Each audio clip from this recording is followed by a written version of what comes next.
సచివాలయంలో సీఎం రేవంత్ రెడ్డి అధ్యక్షతన మధ్యాహ్నం 2 గంటలకు కేబినెట్ సమావేశం జరగనుంది. ఈ సందర్భంగా స్థానిక సంస్థల ఎన్నికల నిర్వహణ, బీసీలకు 42% రిజర్వేషన్ల అమలుపై చర్చించే అవకాశం ఉంది. స్థానిక సంస్థలో రిజర్వేషన్లను ఈ నెలలోపు ఖరారు చేసి ఎన్నికల కమిషన్కు పంపాలని ప్రభుత్వానికి హైకోర్టు సూచించింది. దీనికి సంబంధించిన గడువు ఈ నెల 24తో ముగిసింది. 25న కేబినెట్ సమావేశం జరగకపోవడం, తర్వాత 2 రోజులు సెలవులు రావడంతో మంత్రివర్గ భేటీ జరగలేదు. ఈ క్రమంలో ఇవాళ జరిగే మంత్రివర్గ సమావేశంలో రిజర్వేషన్ల ఖరారుకు సంబంధించి గడువును పొడిగించాలంటూ కోర్టును కోరే అంశంపై కూడా చర్చించే అవకాశం ఉన్నట్లు తెలిసింది.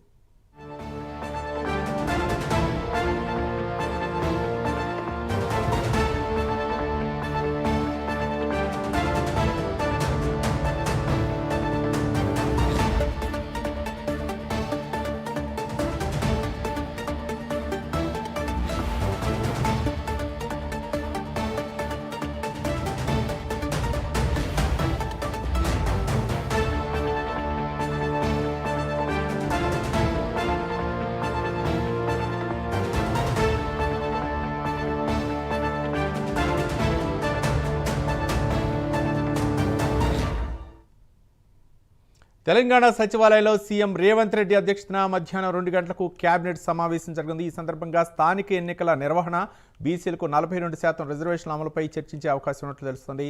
స్థానిక సంస్థలో రిజర్వేషన్ను నెలలోపు ఖరారు చేసి ఎన్నికల కమిషన్కు పంపాలని ప్రభుత్వానికి హైకోర్టు చూసింది. మొత్తానికి ఈరోజు కేబినెట్ సమావేశంలో ఎలాంటి నిర్ణయాలు తీసుకున్న తదితర అంశాల గురించి మరిన్ని వివరాలు మా కరెస్పాండెంట్ చందు అందిస్తారు. Chandu, good morning Ravi.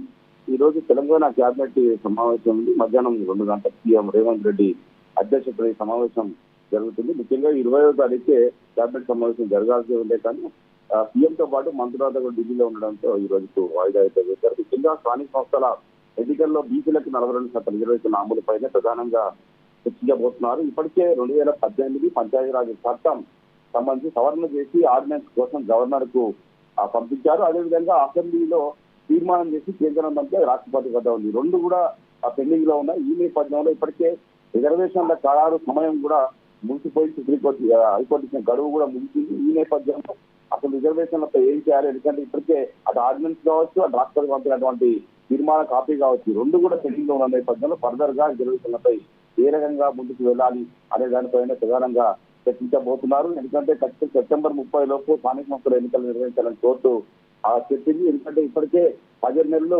దాటింది పాలక వర్గాలు లేకుండా. ఈ నేపథ్యంలో కేంద్రం నుంచి వచ్చేటువంటి నిధులన్నీ కూడా ఆగిపోయాయి. ఈ నేపథ్యంలో ఖచ్చితంగా ఎన్నికలు నిర్వహించాల్సిన పరిస్థితి అయితే ప్రభుత్వానికి ఏర్పడింది. ఒకవేళ గతంలో ఉన్నటువంటి 22-23% రిజర్వేషన్ తోనే ఎన్నికలకు వెళ్తారా, లేకపోతే దీనికోసం వేచి చూస్తారా అని కేబినెట్ సమావేశంలో అధికారులు చెప్పే అవకాశం అయితే కనిపిస్తోంది. మరోవైపు ఉద్యోగాల భర్తీకి సంబంధించిన అంశంపై కూడా చర్చించబోతున్నారు. ఎందుకంటే 2 లక్షల ఉద్యోగాలు ఇస్తామని చెప్పి కూడా కాంగ్రెస్ పార్టీ అధికారంలో పెట్టిన నేపథ్యంలో ఏ శాఖలో ఎన్ని ఖాళీలు ఉన్నాయా అనే దానిపైన తెలుసుకున్నారు. దీని తర్వాత తెలుసుకున్న తర్వాత నోటిఫికేషన్లు కూడా జారీ చేసే అవకాశం కనిపిస్తోంది. మరోవైపు సాగునీటి ప్రాజెక్టులపై కూడా చర్చించే అవకాశం కనిపిస్తుంది. ఒకవైపు రాష్ట్రంలో విస్తారంగా వర్షాలు కురిశాయి, ప్రాజెక్టులన్నీ కూడా నిండుకుందని తలపిస్తున్న నేపథ్యంలో సీతారామ ప్రాజెక్టుకు సంబంధించినటువంటి అంచనాలను వాటిని సవరించే సంబంధించిన అంశంపైన కూడా ఈ కేబినెట్ లో నిర్ణయం తీసుకునే అవకాశం కనిపిస్తోంది. ఇప్పటికే కొత్త రేషన్ కార్డుల మంజూరు ప్రక్రియ కూడా కొనసాగుతున్నటువంటి క్రమంలో కొత్త రేషన్ కార్డులకు ఆరోగ్యశ్రీ అనుసంధానం చేసేటువంటి అంశంపై కూడా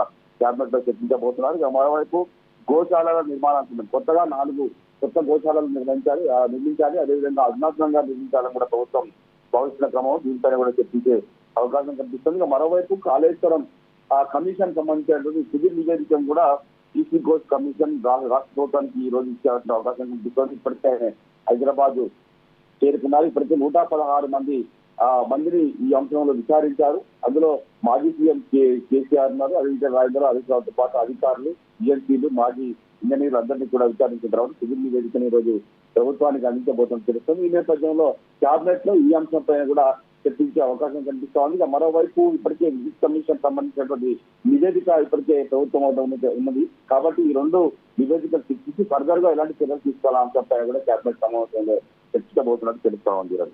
రైట్, థ్యాంక్ యూ చందు.